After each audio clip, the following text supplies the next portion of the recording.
because for some reason it's not allowing me to do the horizontal video. So I'm sorry about that, but welcome to ThNOT. Welcome back. This is our first ThNOT since being on the layoff.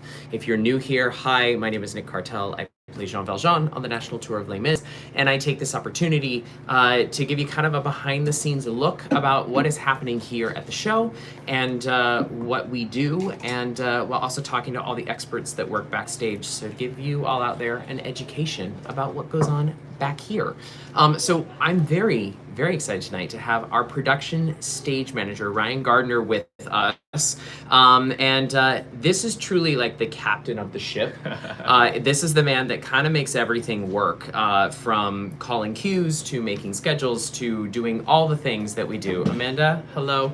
Welcome. Hello. Hi. So Ryan, even though I've introduced your name, Yes. can you please introduce yourself? Sure. And tell us what you do, who you are. Hi everyone, my name is Ryan Gardner. I'm the PSM for the Les Mis tour, and I work together with a couple other stage managers that make up part of the stage management team. And we take care of everything from running the show each night, calling the cues, make sure that people are here on time, know where they need to be. We also, make all the schedules happen for rehearsals and call times throughout the week. And we're advancing the show to the next few venues to make sure that, that we're able to, strategically fit our show into because we've got pretty big show. Exactly. Pretty big show. Yeah. So we're always busy. We've got rehearsals with new cast members this week and next, and it's always something here at the Barricades. I know that there's a lot of questions that are going to be coming, and I have a lot of questions from my own things that I want to know.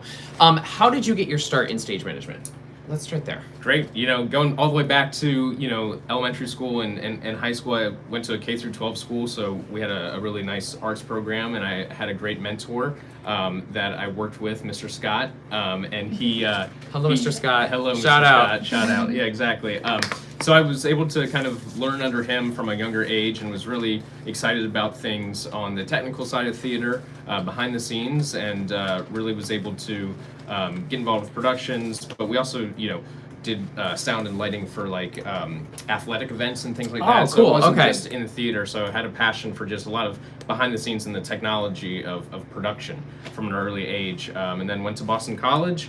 Very excited to be going back to Boston next week. Oh my gosh, for next 2 weeks, week. which would be great. And ended up coming out of Boston College with a theater major and a business minor, and kind of started to go, kind of get settled in on stage management. And then right out of college, I knew I wanted to go on tour, and was lucky enough to have an opportunity to go on a few tours before this one, and worked in Boston, worked in New York a little bit, and have been touring since 2019. So Wow. All right. So fast and furious for you. that's right. That's I amazing. also tell people that touring right out of college, it was kind of with a smaller show. It was with Waitress, but it was a great opportunity just to kind of learn by doing. Yeah. I tell people it's kind of like my grad school. Those Right. 2 Yeah. years on with Because I Waitress. think that it goes that I think goes for a lot of people, right? It's you can only learn, in my opinion, you can only learn so much in school. There's so much that you kind of just have to, you learn from doing, and you learn from other people how things work and what doesn't work. And you know what that's I mean? my learning style as well. I'd Yeah. much rather get my hands dirty, get out there, and really, go through the motions of doing it, rather than just being sat at a classroom and trying to learn that way. So I know a question that I get a lot is, how many cues are in Les Miserables? Yes. And when I say cues, So many. explain what that means. Sure. So one of the jobs of the stage managers is there's always one of us who's calling the show every night. So we sit at the call desk, and we have different cameras that show the entire stage from the front of house. We have overhead cameras. Some are in infrared, so we can see during blackouts. There's a conductor camera, so we can follow along with the music. But we're calling each cue, making sure that things are being executed at the same time every night. So nothing really happens technically without it being initiated by the calling stage manager. And so we use the score, Les Mis score, and we have cues written on the score, and we're calling them verbally, but we're also flipping lights. There's a cue light system, so it's spread throughout the theater, and so when we flip a certain switch on, that tells the crew members to stand by, and when we flip the certain switch off, it tells them to execute the cue. And so throughout the show, we have over 400 lighting cues that we're having to say over headset, and then there's a ton of other automation cues, flying cues where scenery is coming in and out, and then some cast cues and carpenter cues that are pushing things on. And this is a different thing than say normal script because it's all music, correct? Correct. So, I mean, it's basically like an opera, right? It's a sung through piece, and so everything has to flow, and so that's why we have to be so in tune with the conductor each night.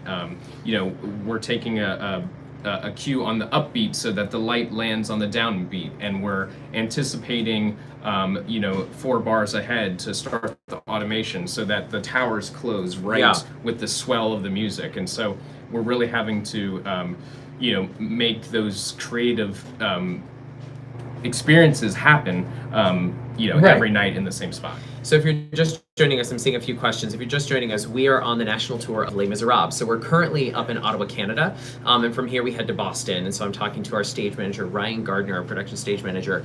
One of the things that I know that from the first time when I actually started doing really professional theater was that the stage manager actually does not sit in the front like watching the show every night. They're actually sitting backstage, which I think and so you've got how many cameras where you can see everything? Yeah, so we have 7 different cameras, and the call desk is actually sat backstage, so which I kind of like because it feels like we're in you're in action, and it's great because yes, we have stage managers on deck with us that when I say on deck, on our stage, that are helping to run things, but I can also go talk to Ryan if I have an issue or just to check in and see how things are going. So it is pretty cool that you're back there in the action. Totally, yeah, and like I said, those cameras showed various different parts of the stage. It's a lot for safety, right? So we have these huge set pieces that are coming on and off and spinning around and flying out, and so we have to just make sure that people are in the right spot and they're not getting their toes run over by a scenery piece or something like that.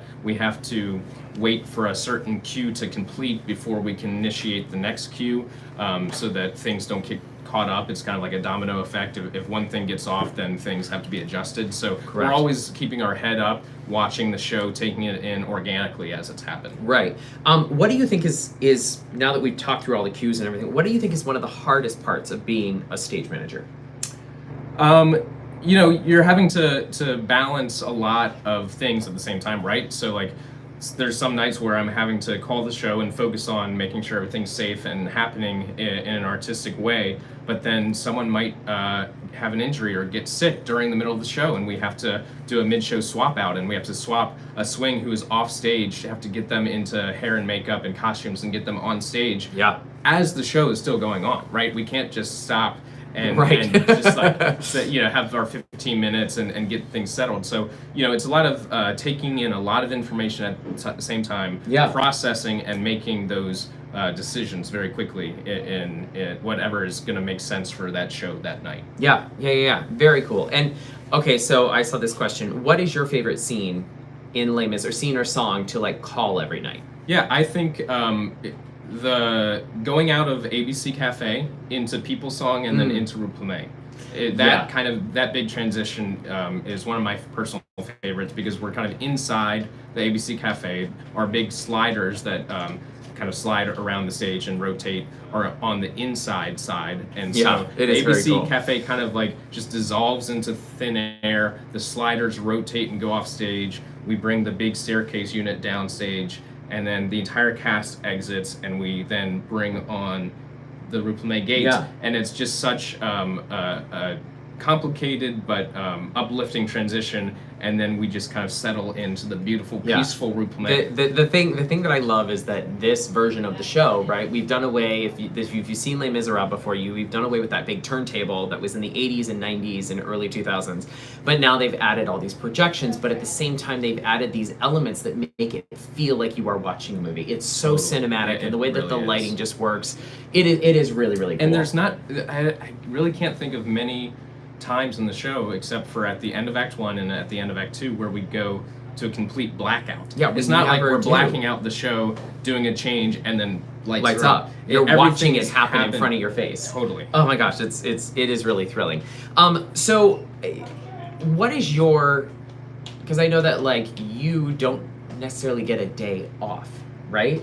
Sometimes, yes, not all the time. So I mean, like, if we're just kind of talking a normal week, like last week we were in Montreal. We had Correct. a 5-show weekend: Yep. Friday to Saturday to Sunday, and then we go right into load out, and we have to load up the trucks and get the scenery. Everything that you see on stage, by the way, is all us. Like the show, It is a blank box when we walk into a theater. Exactly. Yeah. And so the lighting, the sound equipment, the scenery, the costumes, the hair, all of that has to travel. And so that's a logistical challenge as well, just to get everything packed up and move to the next city. Because it's 11 semi-tractor trailers that get us across the country. It's incredible. It's wild. The Tetris. Yeah. And so a lot of the loadout has to do with the crew, our different department heads and everything. And so, but stage managers were in the next day. One of us is there on the Monday to start the load-in process. Again, it's a marriage between our show and the venue, and trying to find that sweet spot about how we can, still present the exact same show that you saw in Cleveland in 2022, That's right, or LA in 2023, and now Ottawa in 2024. Yep. So it's like it still has to look the exact same from the house. Logistically, how we organize that backstage changes all the time. There's lots of different variables. It's nuts. So, it's nuts. Yeah. And our stage manager team is great with giving us as much information as they can. There are arrows backstage everywhere telling us where to go. I love when you walk in here, because it is such a long walk from the stage door to get to where our dressing rooms are. It says there's one arrow that says everything, and then there's another arrow that says nothing. So that we know, don't go that way. You will not find your way. Keep going, Exactly. But like it's true. It's just kind of those things that stage managers kind of have to think of and make sure, the fewer decisions that an actor or a crew member has to make during the show, the better they can focus on their job. And so we don't want everyone else to have to waste time and thinking about how am I trying to get to the stage, right? Is the stage left? Is the stage right? Because it's not like a Broadway house where you're there just doing the same show in the same space 8 times a week. We're constantly changing. Yeah. Every backstage is different. And so how can we eliminate, even seconds off of decision making so we can just have a smooth process? Somebody asked, so we've talked about your favorite scene being the transition from the ABC Cafe into the People Song into the Rue Plumet. What is the hardest section of the show to call? That's a tough one. I think the one I just mentioned is a tough one to call. I think also going out of the confrontation and into the little Cosette reveal into Master of the House, there's just lots of moving parts as well. One Day More, there's just I'd say that has the most lighting cues to call, so that's a lot of you're not taking really any sort of break. You're just kind of calling light cue after light cue. But I do tell people that the first 19 minutes of the show is just like feeling like you're getting shot out of a cannon, because that prologue, Same. Yeah, exactly, for everybody, right? And for the ensemble doing all their costume changes and everything. But we just jump from point to point so quickly through that prologue. Then we're into the factory, and then Dream is really, like I said, 19 minutes into the show, I can finally take my first breath and have a Take a sip drink of water and say, all right, we're in it now.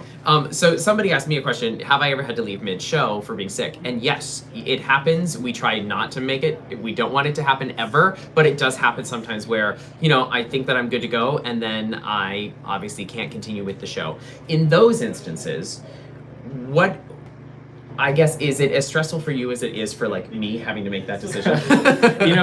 It's at first it was definitely stressful. The first few times that it happened, and we're still trying to figure out our process. But now it's just like it's a well-oiled machine back there. I think everybody, the nice thing about our crews in theater, everyone is split up into different departments, right? And so as long as every department just does their job, then it's all going to come together. So I think for stage managers, for us, it's a lot about just getting the information out and then letting everybody do their job, and then because they know who to. They just have to say who you're going to be putting exactly, on. yeah, and then just checking in and making sure that we're hitting our benchmarks. Yeah, and also keeping an eye on time, because time is of the essence, right? Yeah. So our show runs what, 2:55. Hopefully 55, 57, yeah. Something like and that. if we go over 3 hours, then that means overtime for not only the crew but also for our orchestra. So we want to keep it tight. So that's part of it too. I think also like keeping track on time too. Of like if, for example, we have an ensemble person who calls out mid-show, it's like, okay, well, they have 7 minutes before that character goes back on stage, so we have to be able to get our swings on and in time for that. And the swings are incredible too, because they just totally, drop everything there and wig prep and they go. So if somebody asked how did you become a stage manager, and so I kind of want to adjust that question just a little bit. If there was somebody out there that wanted to go into stage management, what advice would you give them? I think the biggest piece of advice that I try to give people nowadays is to not specialize very early. I think it's the best stage managers are the ones that, in my opinion, that have lots of experience across different departments in theater. And so if you're able to get experience in sound and lighting, in props and carpentry, in costumes and hair, that just makes you a better stage manager, because you kind of know the lingo, know how to communicate with those different departments. You can empathize with them when they're going through a challenging moment or something like that. You have a clearer picture of the full production. I give the same advice to people all the time. I'm like, work in I was a stage manager at one point in my career. I have worked on crews, lighting, working backstage. And you can do that, in college, or do a community summer, theater, summer internship stock, or something like that, just to get those. It doesn't have to be.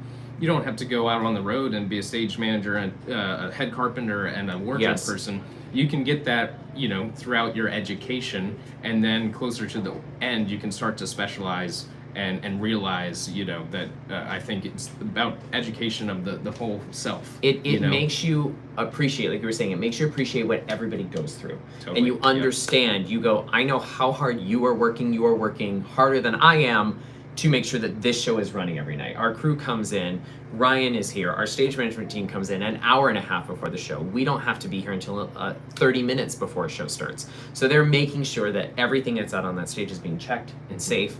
And they're in this building, they're the first people in the building, and they're the last people out of the building. So it is a very hard job, and I bow down to our stage management team because they make it look effortless. Let's see, can you communicate via headset with actors if there's something quickly needed or another emergency? So the crew are the only people who are on the headsets. It's basically our entire traveling crew, and then we have local stagehands that help out the show as well, and some of them are on headset.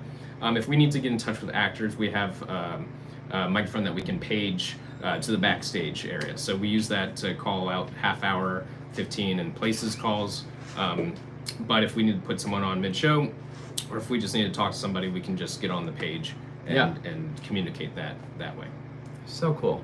Well, Ryan, thank you.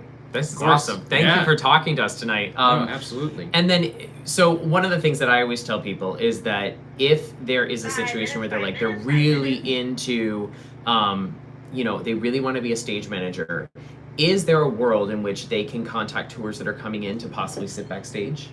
Yeah, if you think that's something that they should do. Totally, yeah. In some markets, they definitely allow people to come backstage and stage managers, sit at the call desk. Exactly, and stuff like sit at the call desk. When I was in college and I was, still trying to figure out what I wanted to do.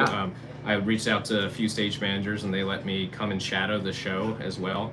And I think it's a good opportunity to learn and figure out, what a day in life is like out on the road. And if they say no, it's not anything against you. It's just sometimes, I know that first nights here in a theater for us, it's like, well, I can only do Tuesday night. That's not going to happen for us because it's so insane backstage for us. So don't take, if they say no, as a discouragement, but I always say, reach out to everybody that you can. Yeah, exactly. So, all right, Ryan, thank you again. Hey, thank you again for doing this. Appreciate it. And we'll see you all next week on ThNOT. I think next week we're going to have a really special guest as well. We're going to be talking all things about the digital age of theater and how marketing is doing all that. But anyway, There'll be more coming up. But thanks.